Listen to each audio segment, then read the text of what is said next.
Gracias. Bueno, hoy día las familias son más pequeñas. Los pastores tenían 12 hijos, 14 hijos.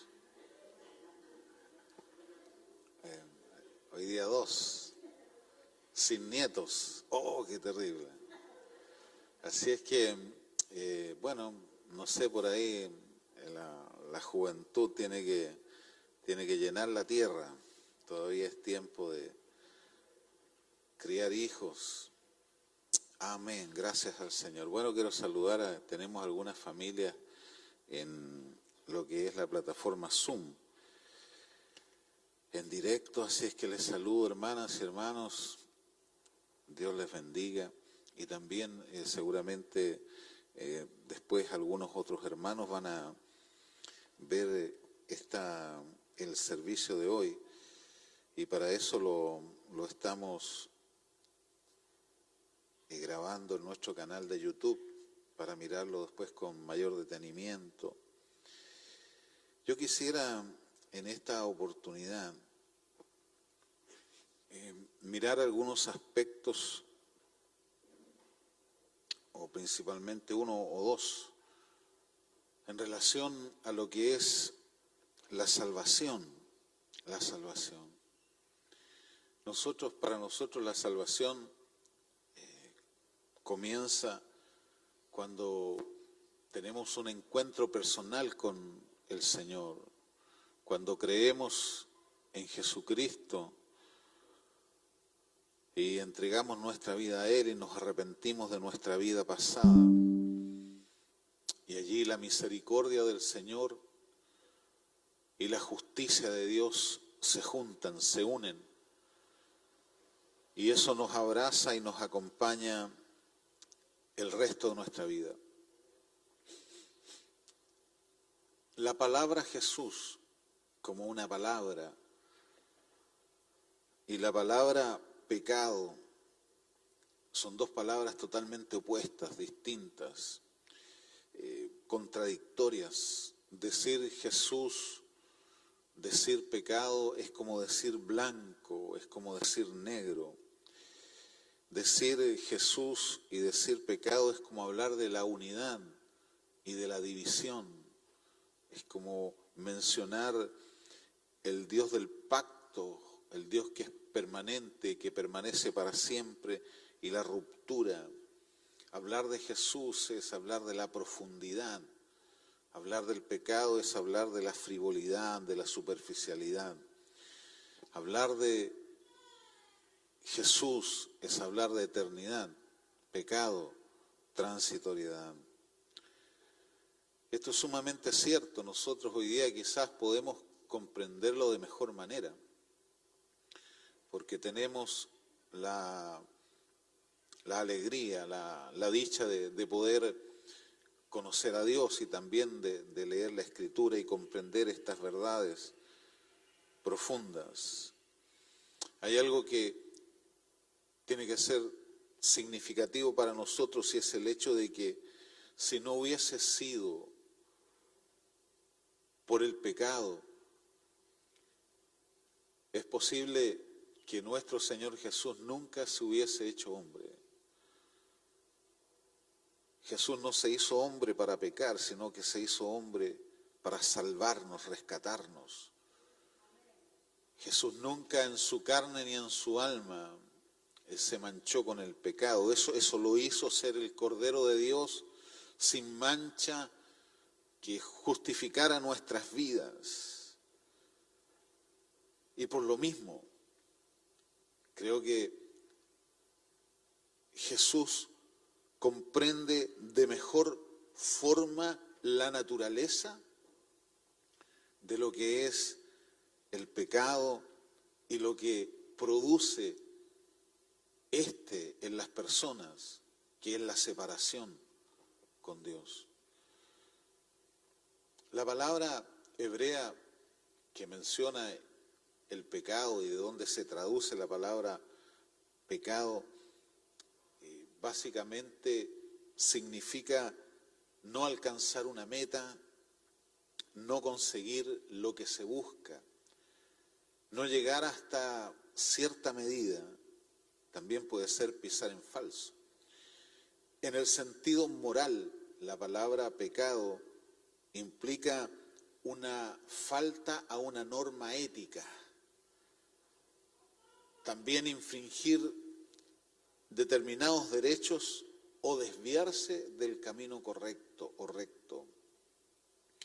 Algunas versiones de la Biblia traducen esta palabra como amartía, pecado como amartía, que significa básicamente fallar en el blanco, ser privado de algo.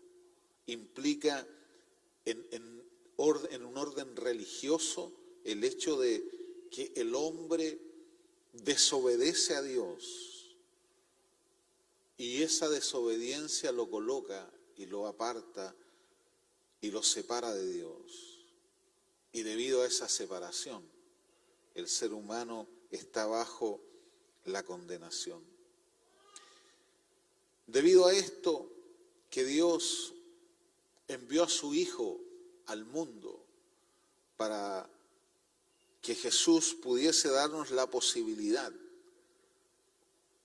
de entregar su vida por nosotros para que en su muerte podamos tener la redención, la remisión de nuestros pecados. Y de eso quisiera en esta mañana, porque todavía es mañana, van a ser ya las 12 del día, en el relato del Evangelio de San Lucas en el capítulo 19, quiero leer los primeros 10 versículos. Es la historia del Señor Jesús y de un hombre llamado Zaqueo. Este relato, junto a las parábolas de el mismo libro de Lucas en el capítulo 15, que es la parábola de la oveja perdida, la moneda perdida y del hijo perdido,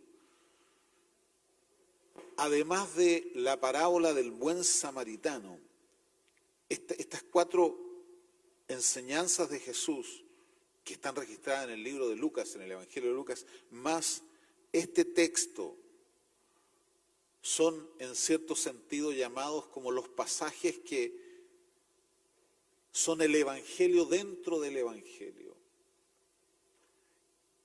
Porque explica elementos que son fundamentales en el proceso de la salvación, de la justificación. Entonces, en este texto que vamos a leer y que vamos a relatar, veremos el encuentro que tiene Zaqueo con Jesús y Jesús con Zaqueo, y producto de este encuentro se realiza la salvación. Y en este contexto, salvación que para los hombres era algo imposible, salvación como transformación. Entonces encontramos a un hombre que en un momento de su vida tuvo la oportunidad de estar cara a cara con Jesús, intimidad con Jesús, y observaremos en cierto sentido los hilos que nos muestran esto que llamamos la misericordia del Señor. Leamos el pasaje, San Lucas 19, del 1 al 10.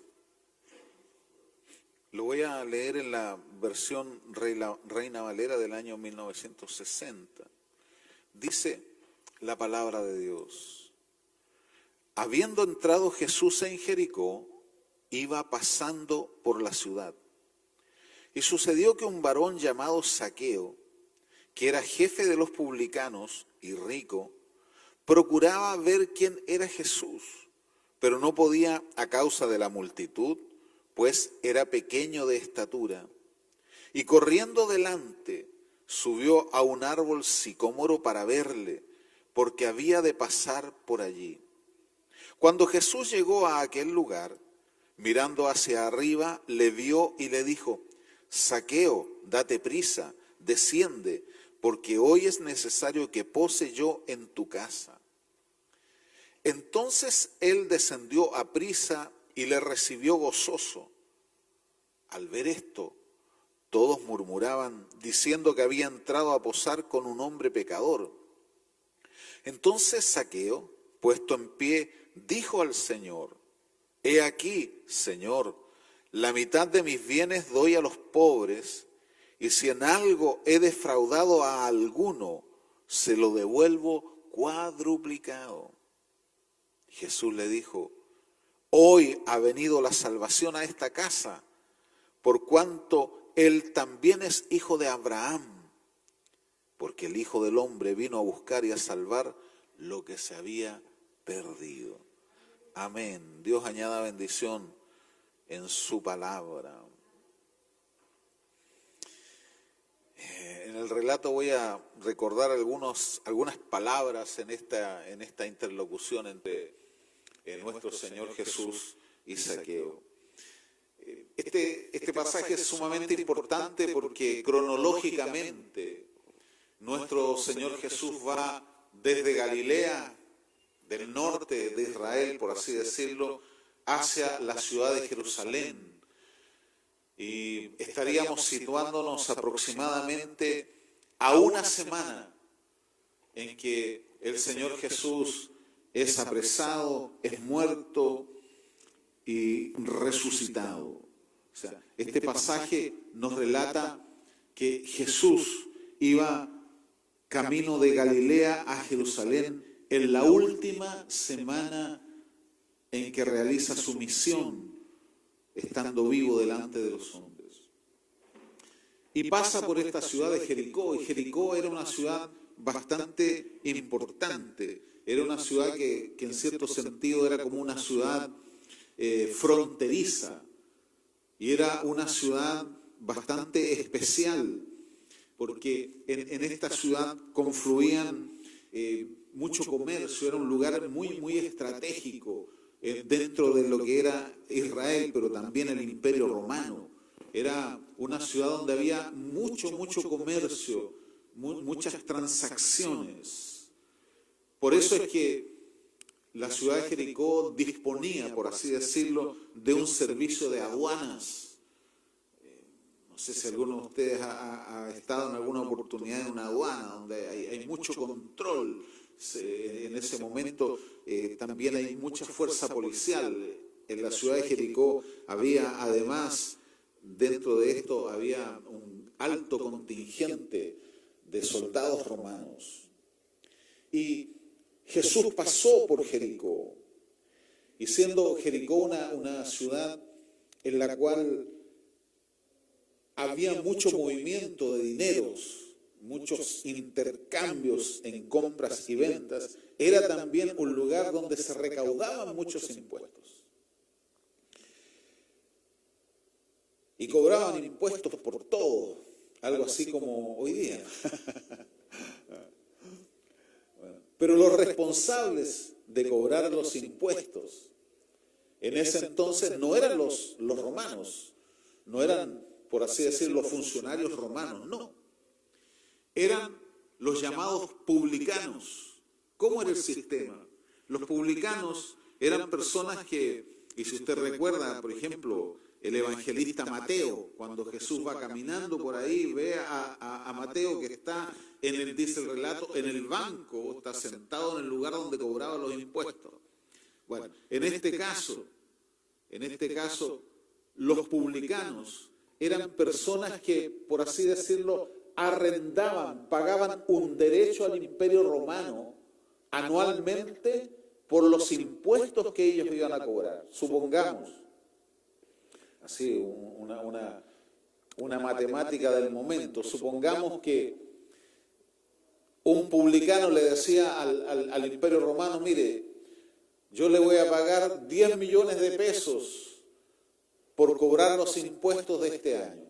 Entonces, él le pagaba anticipadamente al Imperio Romano los 10 millones. Ahora, él, ¿qué es lo que hacía con su trabajo? Él cobraba los dineros, sí, pasaba, en este caso, la cantidad de 10 millones ganaba, pero si cobraba menos de 10 millones perdía. ¿Cómo estaba el negocio? Bueno, debido a eso es que los publicanos eran despreciados por las personas, por la comunidad, por las familias. Y eran despreciados porque nunca perdían. O sea, ellos, para recuperar la inversión del arriendo, de la concesión que habían pagado por los impuestos, cobraban más impuestos. Y esto, sin lugar a dudas, que era una práctica sumamente injusta. Porque no solamente pagaban impuestos, sino que cobraban demasiado impuesto y eso hacía que la ciudadanía se empobreciera. Y en algunos casos, cuando no podían pagar los impuestos, ellos tenían que, lamentablemente, ser reducidos a esclavos.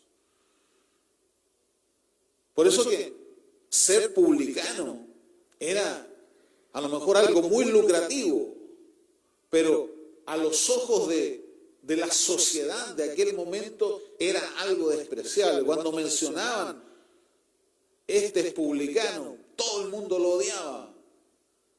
Y más aún, si era jefe de los publicanos, o sea, el dueño del negocio. Bueno, el tema es que Zaqueo era el dueño del negocio, era el jefe de los publicanos. Eso dice, comenzando el texto en el verso 2, un varón llamado Zaqueo que era jefe de los publicanos. O sea, probablemente Zaqueo conocía muy bien el negocio. Probablemente Zaqueo llevaba muchos años y es posible que haya tenido la autoridad sobre muchas personas, que haya sido un hombre que haya usufructuado de esa posición y a través de esa posición se había enriquecido enormemente.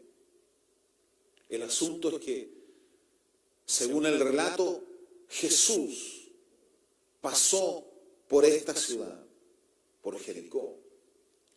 Y el relato nos dice y nos cuenta de que Zaqueo era una persona que era baja de estatura y que por la misma situación quiso ver a Jesús. Tenemos que entender que cuando Jesús recorría las ciudades, las aldeas, los pueblos, se producía una gran comitiva, o sea, no solamente iba Jesús, iban sus apóstoles, iba mucha gente, y la gente salía al camino de Jesús a mirarle, porque conocían su fama, sabían lo que Jesús había hecho.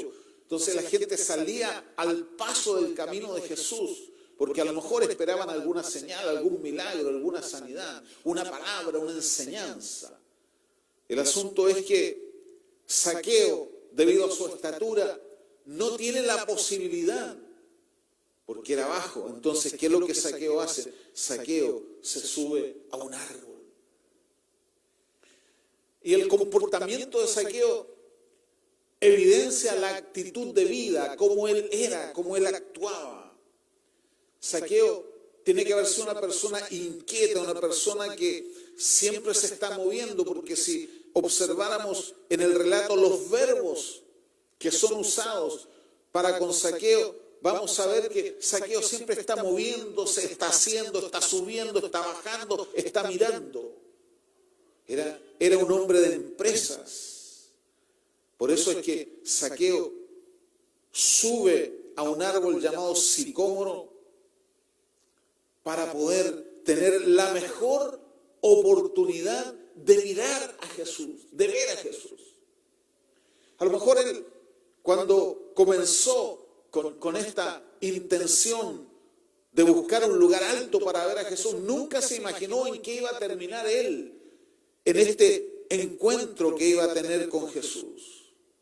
Finalmente, el relato de Lucas nos dice que ocurre algo extraordinario, algo como que en cierto sentido sorprende a Zaqueo, porque Zaqueo, que él sube al árbol y tiene la intención de mirar a Jesús, es sorprendido con el mismo Jesús que intencionalmente ahora va a buscar él a Zaqueo. Como que si Zaqueo tiene la intención de mirar a lo lejos a Jesús, Jesús cuando viene va a buscar a Zaqueo, como que Jesús en medio de la muchedumbre logró ver dónde está Zaqueo. Y el verso 5 dice, cuando Jesús llegó a aquel lugar, ¿dónde estaba el árbol? Y esto es lo extraño, es lo sorprendente. Y el relator, en este caso Lucas, lo muestra de una manera muy vívida. Cuando llegó hacia donde estaba este hombre, dice, mirando hacia arriba, Jesús pone la mirada en Zaqueo y le vio y le dijo.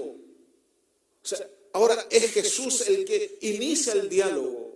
Jesús en este relato tiene, podríamos decir, dos intervenciones, esta y la del final, que es lo que vamos a seguir mirando. Como que en cierto sentido Jesús va sobre este hombre y comienza a dialogar con él. Y le dice en su diálogo, Zaqueo, date prisa, desciende, porque hoy es necesario que yo pose en tu casa.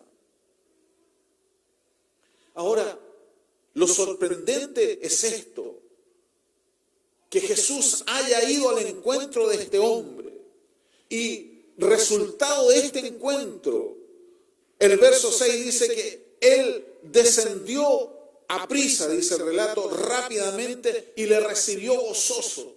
La primera expresión que usa Lucas como resultado del encuentro de salvación, de transformación que tiene este hombre con Jesús, es lo primero que él recibe es gozo, alegría, felicidad.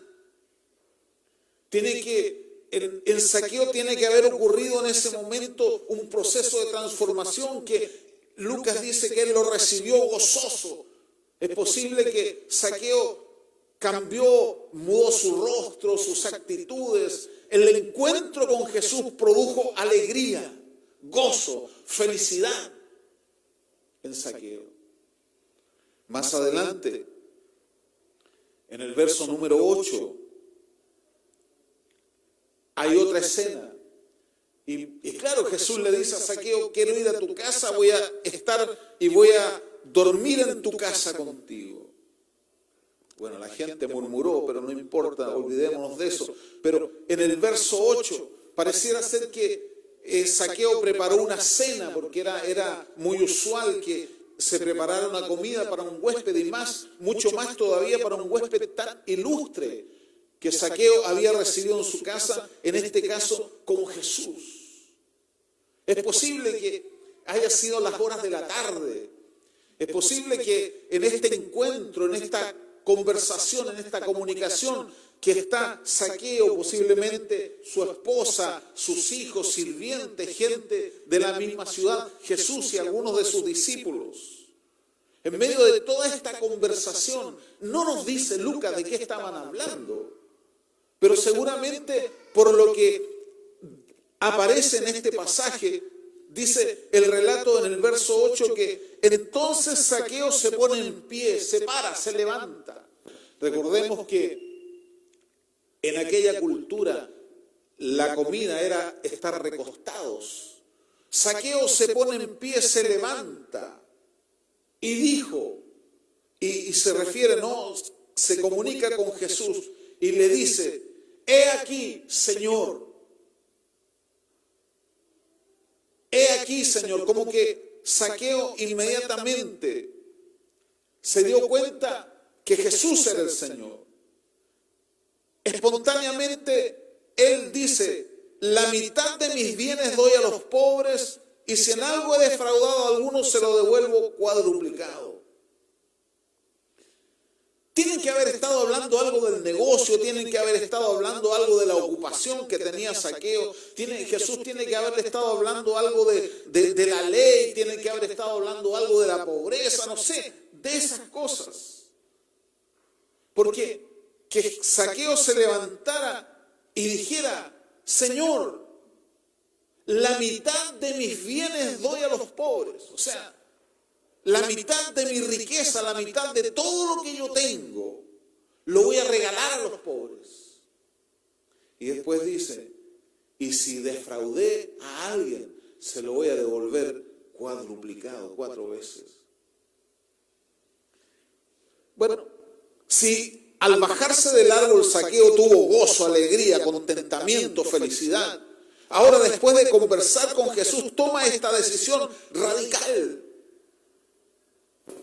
Observemos que Jesús está en la casa de un hombre rico. Si tuviésemos que leer nosotros el capítulo anterior de Lucas, que es el capítulo número 18, nos vamos a encontrar entre el verso 18 y el verso número 30 con la historia de un joven rico que fue donde Jesús. Lucas relata la historia del joven rico que fue donde Jesús. Hay un joven rico, ¿no?, que escucha el mensaje del Señor, le gusta a Jesús, su persona, su carisma y etcétera, y le gusta todo eso. Y le pregunta este joven rico a Jesús, Señor, ¿qué haré para heredar la vida eterna? Y bueno, y era una pregunta directa, pero Jesús le responde a este joven, si quieres heredar la vida eterna, bueno, vende todo lo que tienes y regálalo a los pobres. Y así tendrás tesoros en el cielo, y ven y sígueme. Y dice el relato que cuando el joven rico, ese joven rico escuchó la respuesta de Jesús, se puso muy triste porque era muy rico. O sea que no le gustó lo que Jesús le dijo. Pero dice el relato que al ver Jesús que el joven se había entristecido mucho, le dijo, cuán difícilmente entrarán los ricos en el reino de los cielos. Pero Zaqueo era un hombre rico. Pero al estar con Jesús, la reacción de Zaqueo fue totalmente distinta. Observemos nuevamente las palabras de Zaqueo. He aquí, la mitad de mis bienes doy a los pobres, y si en algo he defraudado a alguno, se lo devuelvo cuadruplicado. Si a alguien he defraudado, se lo devuelvo 4 veces más. Él estuvo dispuesto a donar la mitad de sus bienes. Y además de eso, si había ofendido a alguien, si alguien le podía constatar, mira, tú me cobraste más de lo que tenías que haberme cobrado, a ese le voy a devolver 4 veces lo que le cobré de más. Tiene que haber tenido harta plata este Zaqueo, ¿no? Era un bandido como los bandidos mexicanos. Este episodio que comienza en la calle, en medio del tumulto, con las voces de la gente, con este hombre Zaqueo, pequeño de estatura, que se sube a un árbol para mirar a Jesús, que de repente Jesús va donde él y le dice, bájate, tengo que ir a tu casa, y después hay una cena, hay una comida, hay una intimidad en un hogar, una casa, una familia, personas cercanas.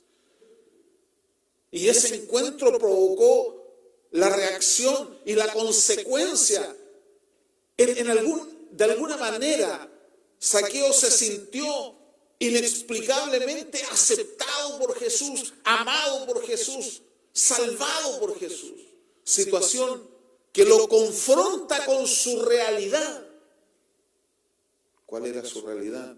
De ser un publicano. Zaqueo significa el puro, no el puro del pucho grande, sino el puro. No tenía nada de puro.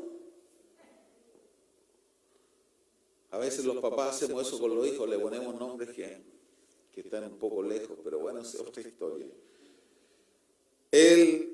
El puro, no tenía nada de puro el pobre, pero hay algunos escritores que mencionan que la palabra Zaqueo finalmente se deriva de Zacarías, y Zacarías significa el Señor recuerda, ya por ahí ya está más santificado.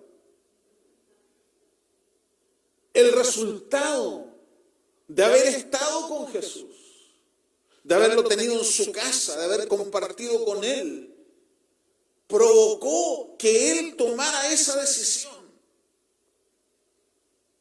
Él, con esta decisión, con estas palabras, él confiesa abiertamente haber sido un ladrón, un usurpador, haber sido una persona que finalmente engañaba a la gente, les robaba.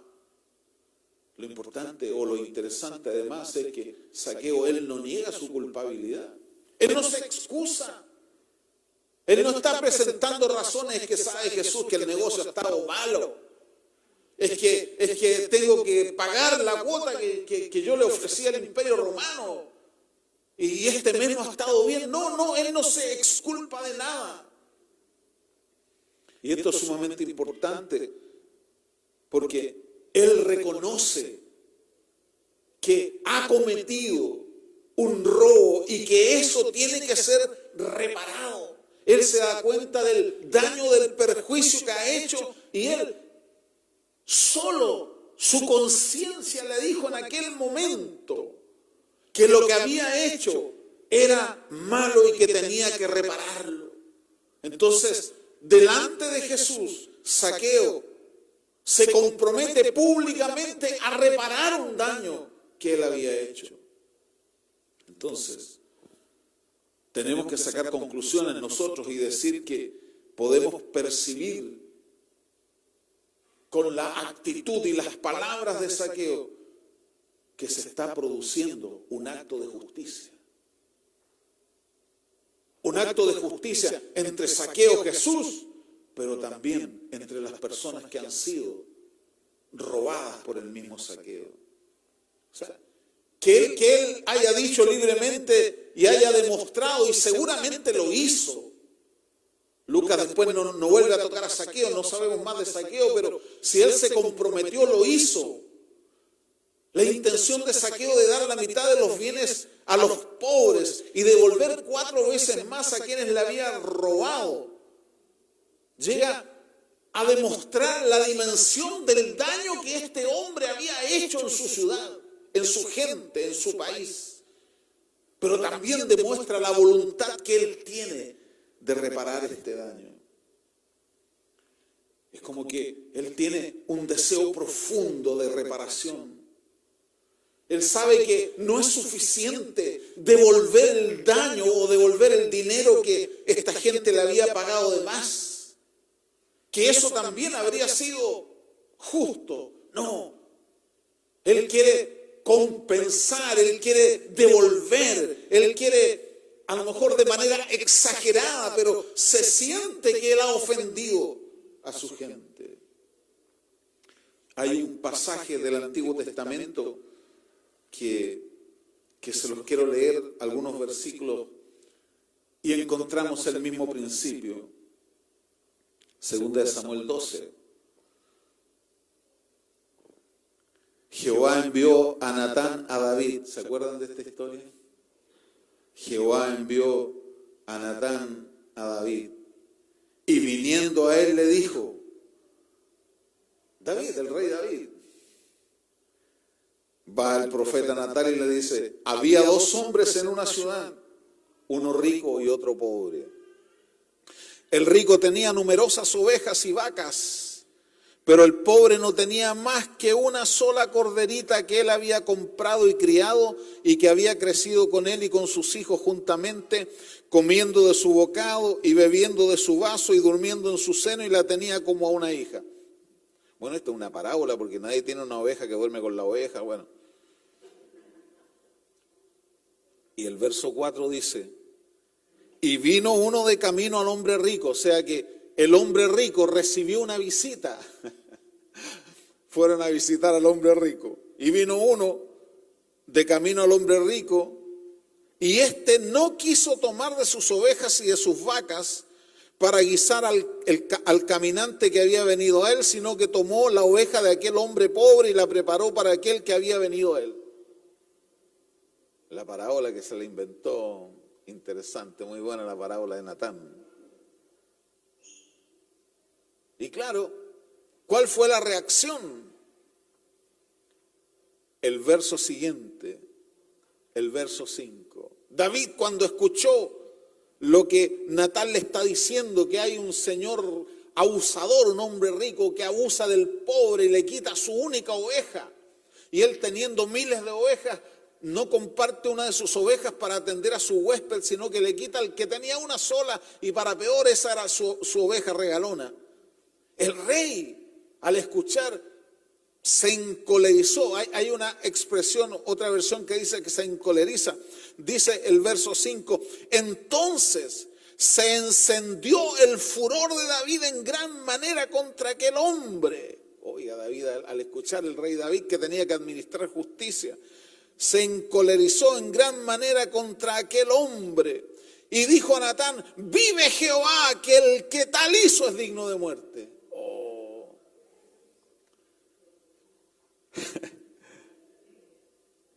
En ese instante, Natán, tiene que haber sido súper valiente Natán para hacer esto, le da el sentido a la parábola y le dice, ese hombre eres tú. Oh, tremendo. Tú eres el hombre rico que le ha quitado la única oveja al hombre pobre. Y esa oveja se llamaba Betsabé. Y para colmo de los colmos, asesinaste a su esposo. Oh. Miren, el rey David fue sentenciado por el juicio de Dios. Tú eres. Y aquí viene una palabra de Dios para David, en que finalmente, si usted lee todo el pasaje, Dios le dice, nunca se apartará de tu casa mi espada. Lo que hiciste, David, te lo voy a perdonar, pero nunca se va a apartar de tu casa mi espada.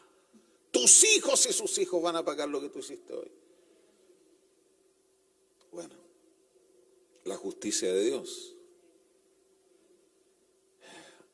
Nosotros en la palabra del Señor aprendemos y se desarrolla el tema del perdón de una manera muy profunda. Temas como la reconciliación, temas como el arrepentimiento, temas como la reparación y temas relacionados con el vivir, con el andar. La Biblia habla mucho de eso. Tanto es así que cuando nosotros vamos, por ejemplo, al libro de Levíticos, en Levítico encontramos todo lo que son las ordenanzas sacerdotales y además de eso encontramos todo lo que tiene que ver con los sacrificios. En los sacrificios la gente, el pueblo, los oferentes, los adoradores venían y traían distintos tipos de sacrificios y los presentaban delante de Dios. Y todos los sacrificios tenían como propósito ser justificados, ser perdonados. Cuando ellos llevaban un animal, cuando ellos llevaban a lo mejor algún ave o cuando llevaban algún grano, todos los sacrificios que el pueblo de Israel presenta, y tendríamos que leer Levítico, tienen el mismo objetivo, que ellos fuesen perdonados. Señor, aquí traigo mi sacrificio y es algo que me ha costado, el sacrificio que te estoy colocando delante de ti, es algo que me cuesta, es muy personal, es mío. Estoy haciendo un enorme esfuerzo en traerte esto. Y debido a ese sacrificio, ellos serán perdonados. O sea que cuando vamos al Antiguo Testamento, observamos que el principio es necesario un sacrificio para que se repare el daño. ¿Cuál daño? El pecado, la separación, el vivir lejos de Dios, el hacer las cosas que ellos quieren, el tomar las decisiones libremente. Entonces el sacrificio tenía ese principio. Me he alejado de Dios, aquí está mi sacrificio, me acerca a ti, el sacrificio me acerca a ti. Por medio del sacrificio mi culpa es expiada. El pecado de ellos era expiado en el sacrificio que llevaban. Pero además de eso, en algunas ocasiones, aparte de ese sacrificio, ellos llevaban una ofrenda extra. Y aquí quiero leerles un pasaje, que es un pasaje de Levítico capítulo 6, los primeros 7 versículos. Habló Jehová a Moisés diciendo, cuando una persona pecare e hiciere prevaricación contra Jehová y negare a su prójimo lo encomendado o dejado en su mano, o bien robare o calumniare a su prójimo, o habiendo hallado lo perdido después lo negare, y jurar en falso en alguna de todas aquellas cosas que suele pecar el hombre, entonces, habiendo pecado y ofendido, restituirá aquello que robó, o el daño de la calumnia, o el depósito que se le encomendó, o lo perdido que halló, o todo aquello sobre lo que hubiere jurado falsamente, lo restituirá por entero a aquel a quien pertenece, y añadirá a ello la quinta parte en el día de su expiación, y para expiación de su culpa traerá a Jehová un carnero sin defecto de los rebaños, conforme a su estimación, y lo dará al sacerdote para la expiación, y el sacerdote hará expiación por él delante de Jehová, y obtendrá perdón de cualquiera de todas las cosas en que suele ofender. Bueno, ¿cuál es el sentido de este pasaje? Básicamente el hecho de que había una segunda ofrenda, que era la ofrenda que una persona llegaba cuando había calumniado a alguien, cuando había falseado a alguien, cuando había cometido un pecado contra otra persona. Mire qué increíble, Dios no deja pasar ni una. Bueno, léalo si usted gusta en su casa. La Escritura nos habla mucho acerca de la expiación, el quitar el pecado.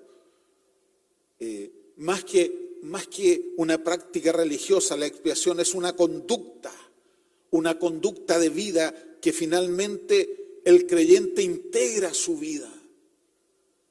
Por ejemplo, creo que Angelita, tú oraste al principio, Señor, perdona nuestros pecados.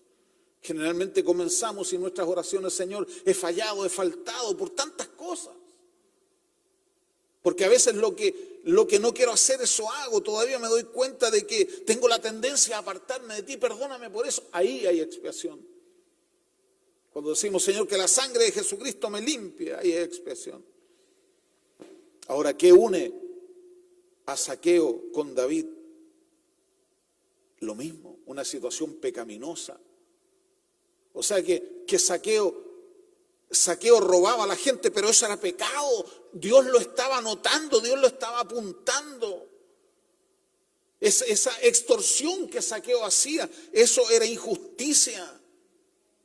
Ese era un daño que Zaqueo provocaba.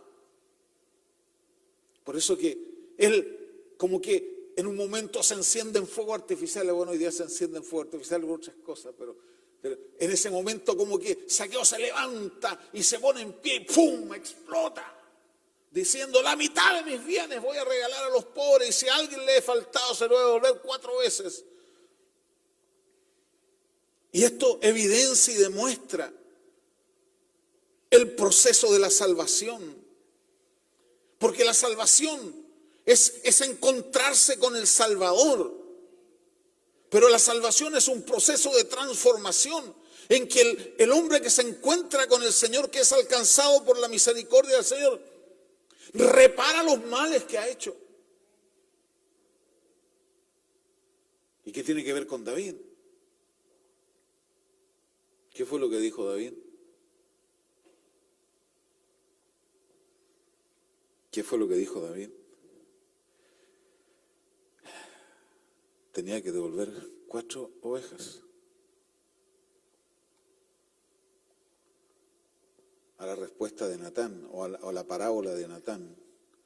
Éxodo 22:1 dice, si uno robare un buey o una oveja y los mata o vende, restituirá 5 bueyes. Bueno, los bueyes eran más grandes, pero dice, y 4 ovejas por la oveja. Quien robaba una oveja tenía que devolver 4 ovejas. La parábola de Natán era una oveja, ¿sí? 4. Zaqueo, 4. Entonces, por eso que es sorprendente que después finalmente Jesús, me voy a adelantar un poco el epílogo, pero es sorprendente que Jesús dice, he aquí un hijo de Abraham. Nadie quería ver a Zaqueo. El puro no tenía nada de puro, pero Zaqueo conocía la Escritura. Zaqueo conocía la Torá, la Tanaj, como dicen los hebreos. Él sabía que lo que él estaba haciendo era malo, era injusto, era pecado, estaba destruyendo a sus semejantes. Y de ahí la idea del cuadruplicado. Bueno, nosotros podríamos pensar que Zaqueo se limita a cumplir solamente con lo que la Escritura ordena. Y esto sería mucho, o sea, excelente, extraordinario. Pero es algo más que eso. O sea, el proceso de la salvación, de la conversión de Zaqueo, comprende su condición actual, pero además de eso, él se siente solo obligado a reparar el daño. Es posible que cuando este publicano comprende con su mente, con sus pensamientos, el daño que ha causado, el robo que ha hecho a sus hermanos, él comprende lo que he hecho es irreparable. ¿Cómo reparo esto? ¿Cómo lo hago? Por eso es que era prácticamente imposible determinar la cifra de lo que este hombre había defraudado. Y mire qué interesante cómo comienza el verso 8 de acá de Lucas 19. El verso 8, entonces Zaqueo puesto en pie dijo al Señor, he aquí, Señor, y después dice, en la segunda parte, y si en algo, o sea, él dice, la mitad de mis bienes doy a los pobres. Y después dice, y si, o sea que ese y si es muy sugerente. O sea, él establece, fundamenta el devolver cuadruplicado el daño. Dice, y si en algo, o sea, cualquiera podría pensar que la mitad de mi fortuna es suficiente. Pero él dice, y si, o sea, como que le queda la duda, Señor, es que a lo mejor a alguien he defraudado. A lo mejor no es suficiente con devolver la mitad de mis bienes y darlo a los pobres. A lo mejor hay una familia que todavía está enojada conmigo. A lo mejor hay alguien que tuvo que entregar a uno de sus hijos para ser esclavo. A lo mejor hay una familia que murió por causa de los impuestos que yo. Y si, ahí está, dice, y si. Una hipótesis. Él no tenía la seguridad, pero algo le decía en el interior a Zaqueo que tenía que reparar el daño. Zaqueo, lo que él pretende es hacer una enmienda. En términos jurídicos se habla de una enmienda, de una reparación. ¡Qué tremendo! ¿Eh? Aquí se estaba transformando en un hombre puro. El puro llegó a ser un puro, un habano. Ahí tenemos aquí un representante de Cuba. Tanto es así que Jesús le dice en el verso 9, Jesús le dijo, hoy ha venido la salvación a esta casa. ¡Oh! ¡Qué tremendo! Hoy ha venido la salvación a esta casa. Como que estas palabras son la sentencia del juez. Oye, yo creo que ese Zaqueo, chico, tiene que haberse puesto a saltar por todos lados porque era inquieto, tiene que haber corrido. Sentirse absuelto. Sentirse libre de condenación. Oiga, es algo impagable. Hoy ha llegado la salvación a esta casa. Estas palabras de Jesús, estas sentencias reconocen que el hombre se ha arrepentido, que el culpable se ha arrepentido, pero también reconocen el acto y lo halaga por eso de la reparación. Solo en ese momento el Señor declara que la salvación ha llegado a la casa de Zaqueo. Cosa que cuando Zaqueo lo vio, él lo quería mirarlo. Cuando lo vio, después Jesús fue y habló con él. Él se baja con gozo, la experiencia del gozo. Pero como el proceso de Zaqueo se va aumentando, del gozo de mirar, del gozo de conversar, de estar con Jesús en la casa, de escucharlo, de darme cuenta del error en el que estoy, de lo malo que he hecho, después de reparar el daño, recién ahí, en la experiencia de salvación de Zaqueo, se produce este decreto: eres salvo. Yo con esto tengo que pensar, ¿qué es la salvación? A veces nosotros tomamos la salvación de una manera tan liviana. Repita conmigo. ¿Sí o no? Y decimos, ya, estás salvo. No. No funciona así. No es así. Obras.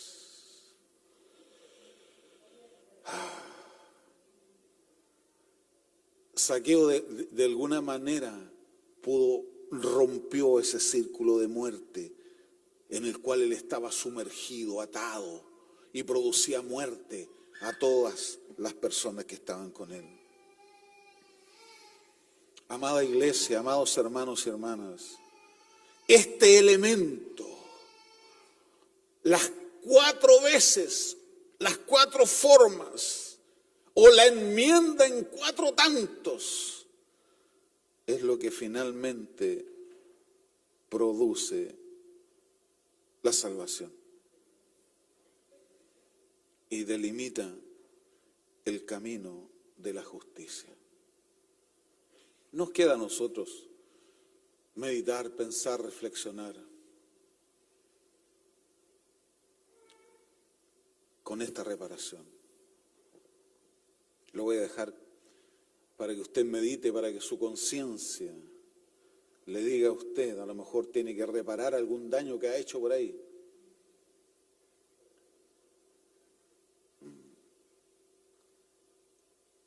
Hay un dicho que dice que cuando las plumas vuelan, no hay nadie que las recoja, un dicho chileno, ¿no? ¿Sí? ¿Entiende el sentido del dicho? O sea, cuando uno ha hecho un daño por ahí de repente, es como que vuelan plumas. ¿Quién puede juntar las plumas después de un ventarrón? Nadie. Esto sí, la reparación sí puede juntar las plumas. Qué hermoso es el Evangelio. Por eso la Biblia dice que el Evangelio es justicia.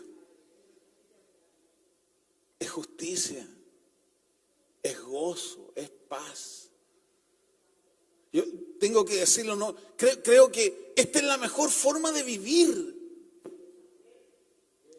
Gloria a Dios por las leyes que tenemos en nuestro país y que tengamos las mejores leyes, siempre las mejores leyes. Pero esto es superior. La palabra es superior. El Evangelio hace bien. El que está en Cristo es nueva criatura. El Evangelio hace bien.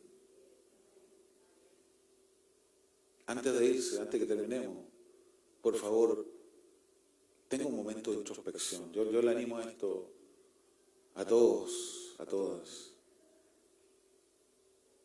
a reparar el daño que hayamos hecho. Consciente o inconscientemente, bueno, eso sería la restitución. Pero finalmente, después de que nuestro Señor Jesús, voy a Lucas de nuevo, después de que Jesús dio la sentencia, con el mazo, ¡paf!, llegó la salvación. Aquí viene esta expresión que es la expresión de Lucas. El verso 10. A ver, digámoslo, leámoslo juntos. Abra Lucas 10. Perdón, Lucas 19. Vamos a leer el verso 10. El verso 10. Dice, encuéntrelo. Leamos a la 1, a las 2, a las 3. Dice, porque el Hijo del Hombre vino a buscar y a salvar lo que se había perdido. Gloria a Dios. Démosle un aplauso a Jesús. Lo que se había perdido.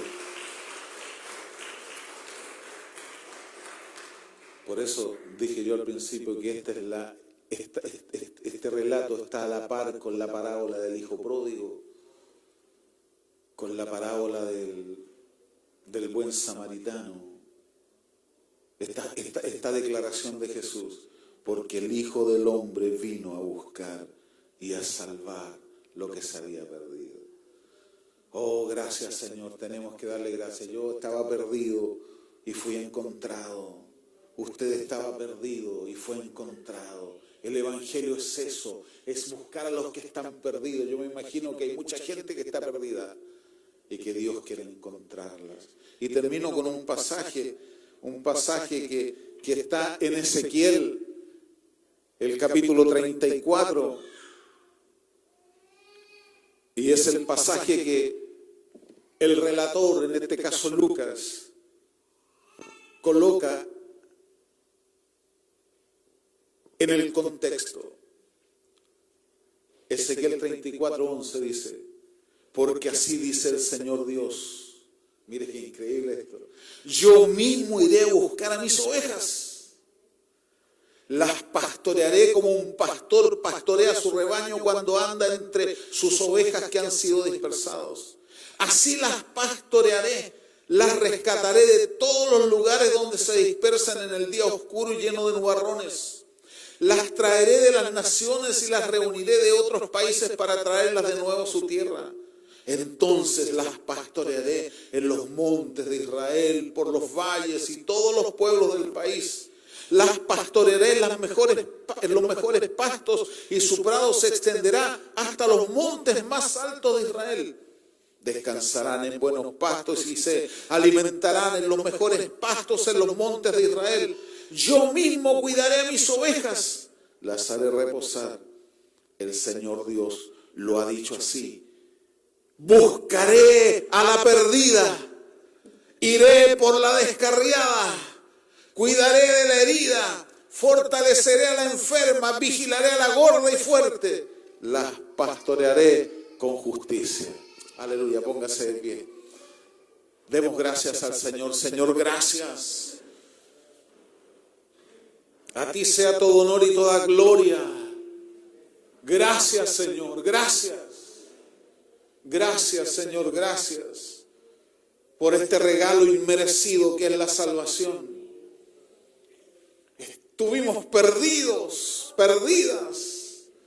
Oh, qué milagro más grande, más extraordinario. Yo no era como ahora soy. Y te lo debo a ti, Señor. Te lo debemos a ti, Señor. En nosotros se ha producido una transformación. Aleluya. Pero aún estamos en el camino, Señor. Yo quiero escuchar esa sentencia suya. Hoy ha llegado la salvación a esta casa. Señor, que esta sentencia se escuche en cada uno de nuestros hogares, de nuestras casas, de nuestra familia. Hoy ha llegado la salvación. Bendito Dios. Trae a nuestra mente, a nuestro recuerdo, algo que tenemos que reparar. A alguien, a alguna persona o a muchas personas. Gracias, Señor, que así sea. Para gloria de tu nombre. Gracias, Señor, gracias. Te bendigo. Amén, amén, amén.